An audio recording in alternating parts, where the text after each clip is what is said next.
Bienvenue à l'émission de télévision Les Actualités prophétiques. Alors qu'aujourd'hui, nous allons nous diriger vers le nord complètement du pays d'Israël, dans un endroit qui s'appelle Banias, tout premièrement, et ensuite nous allons continuer notre route jusqu'à la frontière du Liban et de la Syrie, là où justement il y a beaucoup d'actions qui se déroulent de nos jours.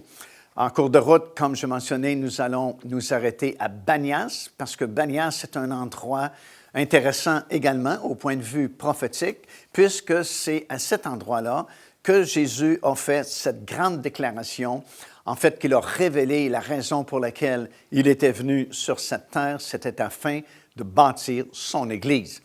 Banias, autrefois, ça s'appelait Césarée de Philippe.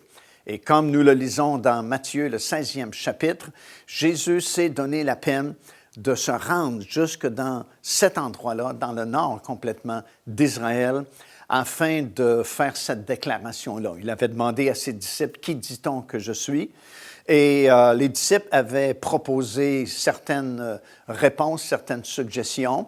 Mais Pierre, comme nous le savons, a déclaré, « Tu es le Christ, le Fils du Dieu vivant. » Et Jésus lui a dit, « Tu es heureux, Simon-Pierre, car cela ne vient pas de toi. Ce n'est ni la chair ni le sang qui t'ont révélé cela, mais c'est mon Père là-haut dans le ciel. » Et il a ajouté, « Et toi, tu es Pierre, et sur cette pierre, je bâtirai mon Église. » Évidemment, comme nous le savons, Jésus ne voulait pas dire qu'il était pour bâtir son Église sur l'apôtre Pierre.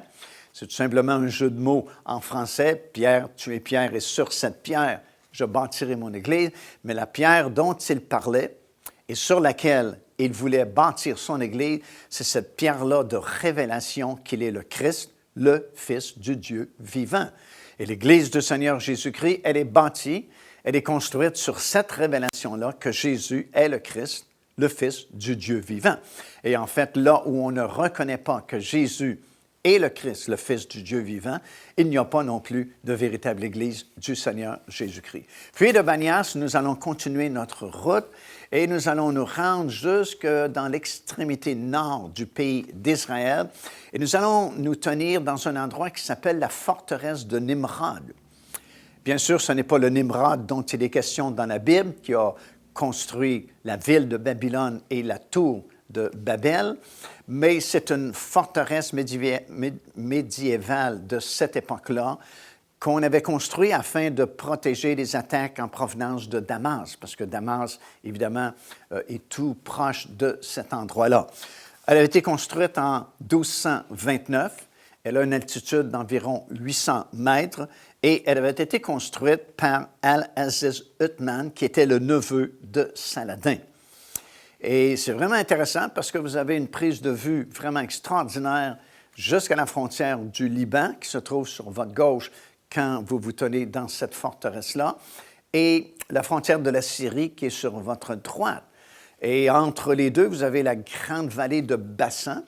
Et comme nous allons le constater aujourd'hui par l'enseignement de la parole de Dieu que nous allons donner lorsque nous serons rendus à cet endroit-là, c'est le territoire ou le corridor plutôt par lequel cette grande coalition de nations qui sera formée dans les derniers jours pour faire une attaque surprise sur Israël, sur les montagnes d'Israël, comme ça nous dit dans Ézéchiel chapitre 38, bien, c'est ce corridor-là qu'ils vont emprunter via la vallée de Bassan, qui est justement située dans cette région-là, dans le nord du pays d'Israël. C'est une région intéressante aussi parce que, selon la tradition, on croit que c'est là que Dieu avait fait alliance avec Abraham au tout début. Vous savez, comme on lit dans Genèse, les premiers chapitres, alors que Dieu a fait une alliance avec Abraham, lui promettant ce pays-là à lui et à sa postérité pour toujours. Et annuellement, il y a des pèlerinages de chrétiens, de juifs et d'Aram qui se rendent dans cette région-là pour honorer justement le souvenir de cette alliance-là que Dieu avait faite avec Abraham il y a très longtemps maintenant. Alors, ce que nous allons faire, on va se déplacer justement vers le nord d'Israël. On va d'abord s'arrêter à Banias, puis nous allons continuer notre route pour se rendre jusqu'à la forteresse de Nimrod et nous allons entendre l'enseignement de la parole de Dieu.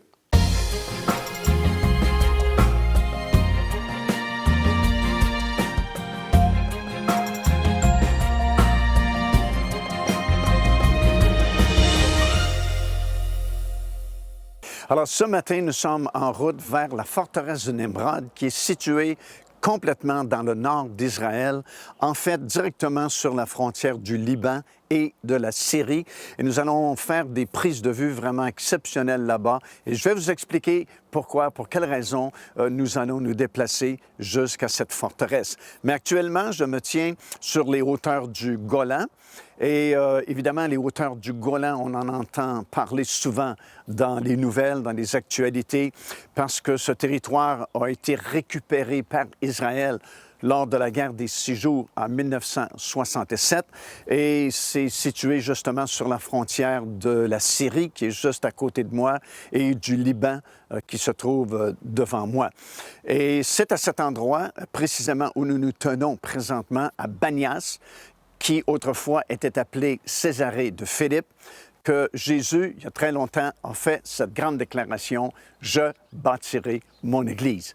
En effet, il s'était déplacé jusqu'ici, qui est quand même une grande distance à partir de Jérusalem, pour faire cette grande déclaration-là, alors qu'il avait demandé à ses disciples « Qui dit-on que je suis? » Et puis, il y avait des opinions, bien sûr, différentes. Et Pierre s'était distingué parmi le groupe en disant « Tu es le Christ, le Fils du Dieu vivant. » Et Jésus lui a répondu, « Toi, tu es Pierre, et sur cette pierre, cette déclaration que tu es le Christ, le Fils du Dieu vivant, je bâtirai mon Église. » Alors, c'est dans cette région ici, à Banias, anciennement Césarée de Philippe, que ça s'est passé. Joignez-vous à nous afin de célébrer le Seigneur et entendre le message de la parole de Dieu par l'évangéliste Mario Massicotte. Venez recevoir ce que Dieu a préparé pour vous. Visitez notre site web www.paindevie.org afin de connaître notre itinéraire. Nous serions très heureux de vous rencontrer et de vivre des moments forts avec le Seigneur.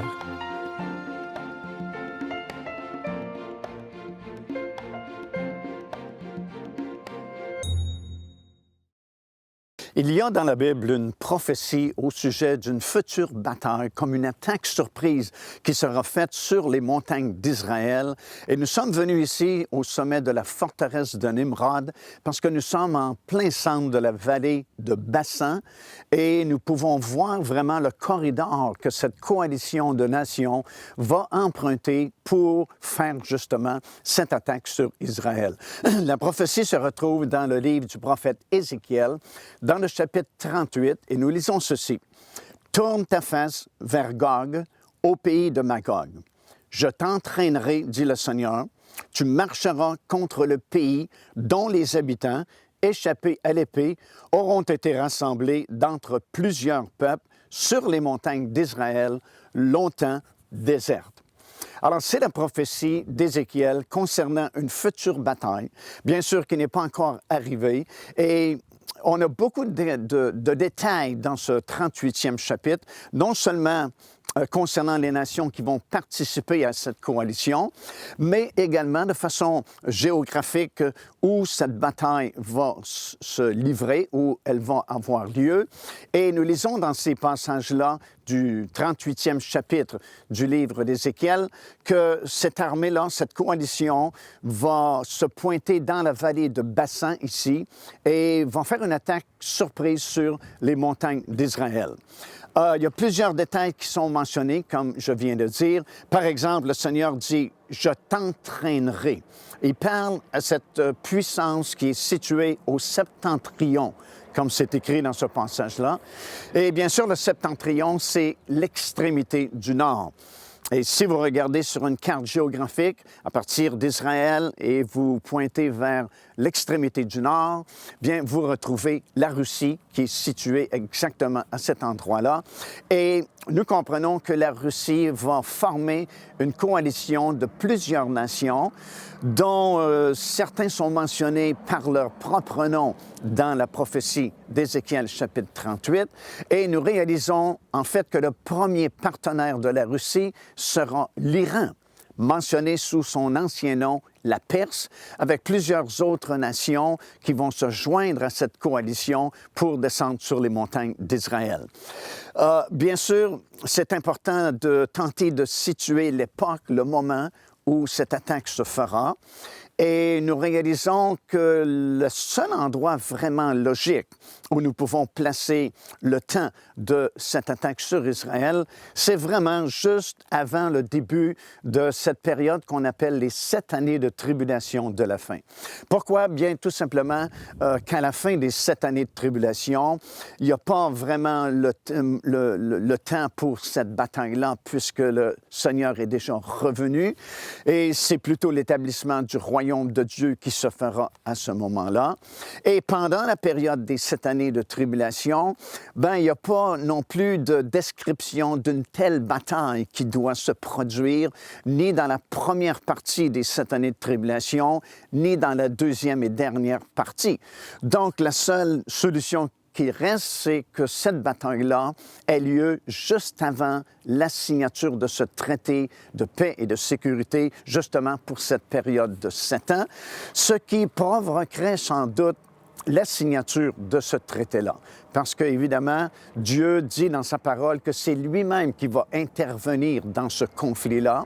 Il va intervenir par des fléaux naturels et il ajoute même que le monde entier saura que c'est lui qui est intervenu et qui a donné cette grande victoire à Israël. Mais ça va provoquer comme un chaos mondial au niveau politique, au niveau économique, et c'est à peu près le meilleur moment pour que cet homme que la Bible appelle l'Antéchrist, de faire son apparition, d'émerger au Moyen-Orient et de provoquer cette signature d'un traité qui garantirait la paix et la sécurité pour Israël et les pays aux alentours d'Israël.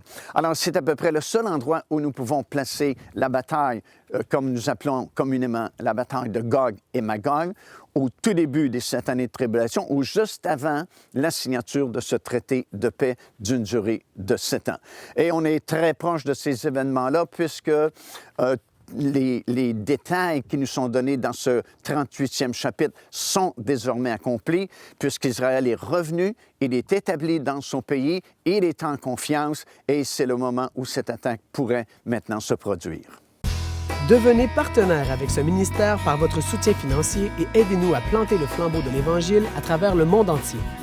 Vous recevrez un enseignement audio à tous les mois de la part de l'évangéliste Mario Massicotte, ainsi que notre bulletin de nouvelles prophétiques incluant des enseignements bibliques, des nouvelles du ministère et des commentaires sur les actualités prophétiques. Débutez dès aujourd'hui en visitant notre site web www.paindevie.org ou par courriel à info@paindevie.org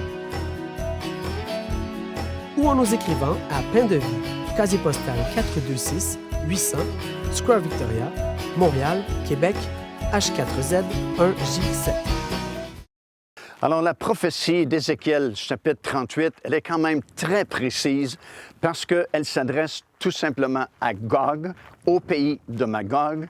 Et le prophète a tourné sa face vers le septentrion. Septentrion, c'est l'extrémité nord. Et si vous regardez, bien sûr, sur une carte géographique, à partir d'Israël, si vous allez à l'extrémité nord, vous retrouvez une seule grande puissance qui est située là, c'est la Russie. Alors, nous savons que la Russie sera impliquée dans cette coalition, sera sans doute le leader, parce que c'est adressé à Gog, au pays de Magog. On sait que Magog, c'est un ancien nom de ce territoire-là. D'ailleurs, on dit que le mur de Chine s'appelait autrefois le mur de Magog, séparait ce territoire-là. Et la prophétie s'adresse à Gog.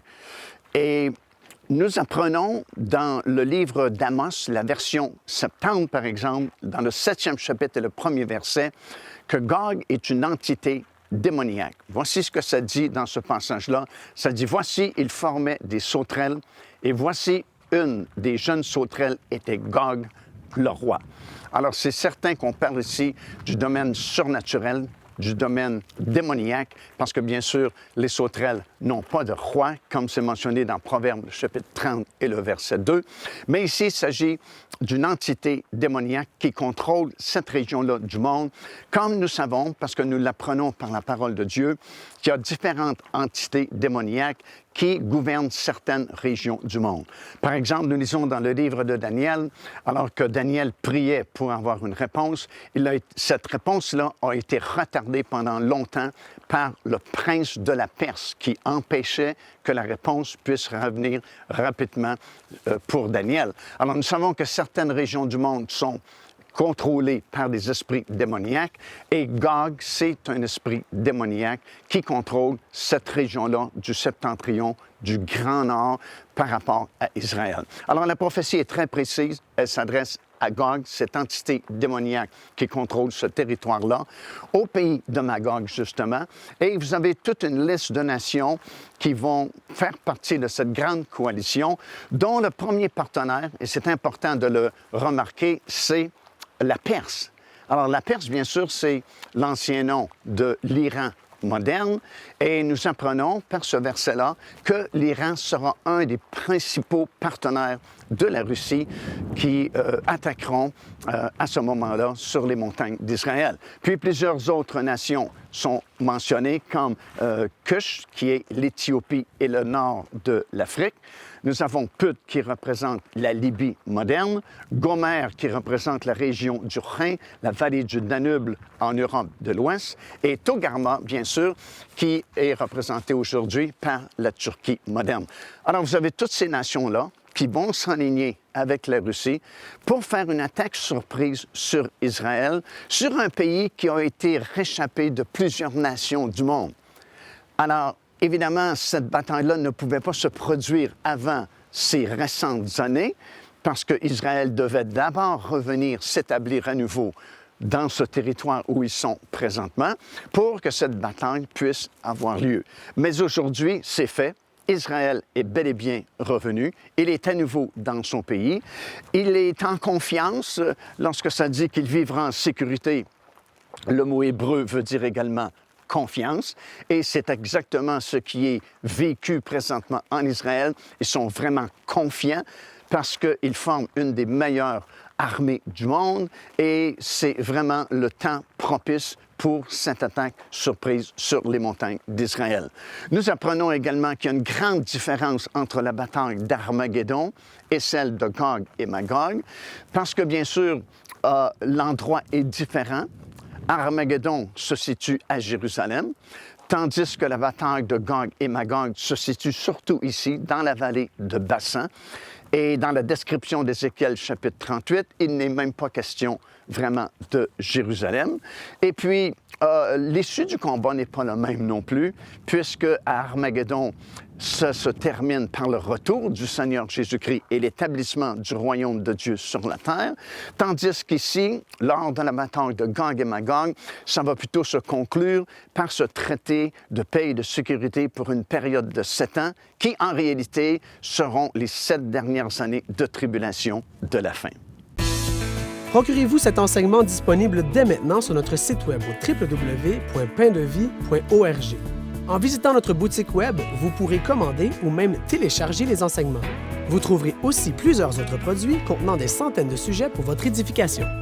Dans la liste des nations mentionnées dans Ézéchiel chapitre 38, qui formeront cette coalition pour faire une attaque surprise sur Israël, il est quand même important de remarquer que certaines nations arabes, ennemies d'Israël, ne sont pas listées, ne sont pas mentionnées dans cette liste-là que nous retrouvons dans ce chapitre-là. Et on pourrait se poser la question à savoir pourquoi ces nations ne sont-elles pas incluses dans la coalition que Ézéchiel, le prophète, mentionne, des nations comme la Syrie, par exemple, comme l'Irak, comme l'Égypte. Pourquoi ces nations ne sont-elles pas mentionnées? Bien, peut-être que nous pouvons trouver la réponse à cette question en lisant le psaume 83. Parce que si vous lisez attentivement les premiers versets du psaume 83, il s'agit sans doute peut-être d'une prière ou d'une description d'une attaque de plusieurs nations arabes contre Israël qui sans doute se produira avant la formation de la coalition de Ézéchiel chapitre 38. Et ce serait peut-être la raison pour laquelle ces nations-là ne sont pas mentionnées, parce qu'elles auront été affaiblies ou même détruites dans l'attaque de Psaume 83.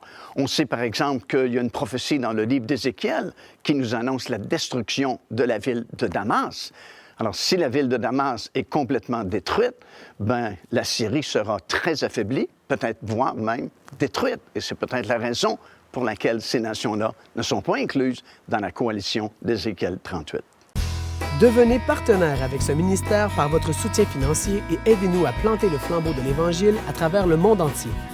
Vous recevrez un enseignement audio à tous les mois de la part de l'évangéliste Mario Massicotte, ainsi que notre bulletin de nouvelles prophétiques incluant des enseignements bibliques, des nouvelles du ministère et des commentaires sur les actualités prophétiques.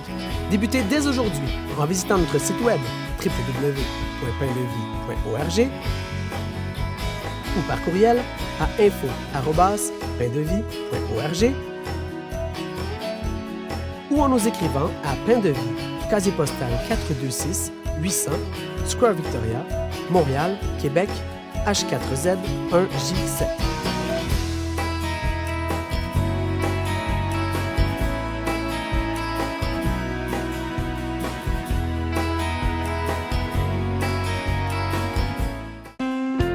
Car Dieu a tant aimé le monde qu'il a donné son Fils unique, afin que quiconque croit en lui ne périsse point, mais qu'il ait la vie éternelle. Téléchargez gratuitement l'enseignement « Le salut, c'est quoi ?»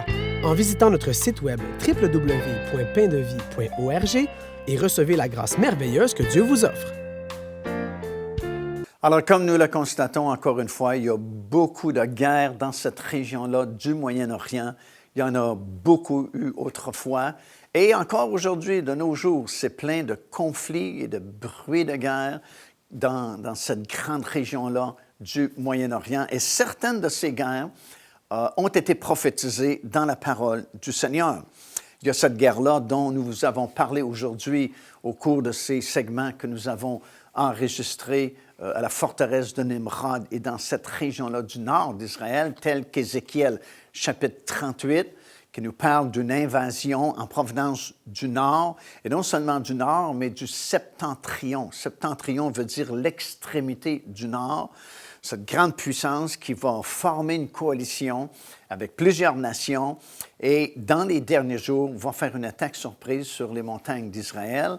Et à l'occasion de cette guerre-là, c'est Dieu lui-même qui va intervenir cette fois-là par des phénomènes de la nature et ainsi de suite. Et il ajoute que tout le monde saura que c'est lui qui est intervenu. Et comme on a mentionné déjà, nous pensons que c'est le meilleur moment pour cet homme-là, que la Bible appelle l'Antéchrist, de faire son apparition, émerger au Moyen-Orient, prendre le crédit de cette victoire-là, parce que, souvenez-vous, Israël doit accepter cet homme comme son Messie. Alors, pour qu'Israël l'accepte comme son Messie, il faut bien qu'il se passe quelque chose quand même d'extraordinaire pour qu'Israël dise « Wow, c'est vraiment notre Messie ». Et de plus, si nous écoutons les prédications des rabbins modernes d'aujourd'hui, ben, ils nous disent que c'est certain, nous sommes dans des temps messianiques et que le Messie est sur le point d'être manifesté. Mais de quel Messie parle-t-il? Il parle d'un guerrier, il parle d'un homme de guerre qui va donner finalement une suprématie à Israël sur les nations du monde. Alors, cette guerre-là est prophétisée comme devant arriver. Elle n'est pas arrivée encore, ne s'est pas produite encore, mais elle est prophétisée pour les derniers jours sur les montagnes d'Israël, justement dans cette région-là que nous vous avons montré au début de cette émission. Il y a d'autres guerres qui sont mentionnées dans Ésaïe, par exemple, chapitre 17, premier verset, alors que la ville de Damas, selon la parole de Dieu, sera complètement détruite, complètement anéantie et ne sera jamais reconstruite. Ce n'est pas arrivé encore, évidemment, mais c'est prophétisé dans la parole de Dieu, donc ça doit se produire un jour ou l'autre. Puis il y a le fameux psaume 83 dont on parle beaucoup aujourd'hui. Encore une fois, ce n'est pas certain si c'est une prière que le psalmiste fait ou si c'est une prophétie concernant une autre attaque, un autre genre d'attaque sur Israël par certains pays, cette fois-là, qui sont mentionnés dans le psaume 83. Mais si c'est une prophétie concernant une attaque, bien voilà une autre guerre qui est prophétisée dans la parole de Dieu comme devant se produire au Moyen-Orient et qui va impliquer Israël encore une fois. Dans l'Évangile de Matthieu, chapitre 24 et au verset 6, Jésus a dit, « Vous entendrez parler de guerre et de bruit de guerre, mais il ajoute ceci, que votre cœur ne se trouble point. » Et la raison pour laquelle notre cœur ne se trouble pas, malgré les nombreux conflits que nous voyons dans notre monde aujourd'hui, c'est que notre foi et notre confiance est placée dans le Seigneur. Lui-même, Jésus a dit, c'est dans Jean chapitre 14, les 3 premiers versets, il dit, « Je m'en vais au Père, croyez en Dieu, croyez en moi, et que votre cœur ne se trouble point. Parce que, dit-il, je m'en vais vous préparer une place, et lorsqu'elle sera prête, je reviendrai vous chercher, vous prendre, afin que vous soyez avec moi. » Alors, notre cœur ne se trouble pas malgré ce que nous voyons, parce que nous avons placé notre confiance en Dieu, placé notre confiance dans le Seigneur Jésus-Christ. Et il a ajouté ceci parce que Thomas, qui était là, a demandé au Seigneur, « Mais quel est ce chemin-là qui mène jusqu'à toi? » Et il lui a répondu, « Je suis le chemin, la vie et la vérité, et nul ne vient au Père que par moi. » Alors aujourd'hui, en cette fin d'émission, si vous ne l'avez pas encore accepté, le Seigneur Jésus, comme votre Seigneur et votre Sauveur, bien plus que jamais, c'est le temps de faire la paix avec lui afin que cette paix-là puisse envahir votre cœur et que malgré les situations critiques modernes, votre cœur ne soit point troublé parce que votre foi est placée en lui. Ici l'évangéliste Mario Massicotte qui vous invite à vous inscrire à notre lettre de nouvelles électronique. Et pour ce faire, il suffit de visiter notre site web au www.paindevie.org et tout en haut à la droite de votre écran, vous allez voir cet onglet sur lequel vous cliquez et vous vous inscrivez tout simplement. Ça vous permettra de recevoir des nouvelles du ministère de Pain de Vie et en même temps recevoir le bon enseignement de la parole de Dieu. Faites-le donc aujourd'hui même. Joignez-vous à nous afin de célébrer le Seigneur et entendre le message de la parole de Dieu par l'évangéliste Mario Massicotte. Venez recevoir ce que Dieu a préparé pour vous. Visitez notre site web www.paindevie.org afin de connaître notre itinéraire. Nous serions très heureux de vous rencontrer et de vivre des moments forts avec le Seigneur.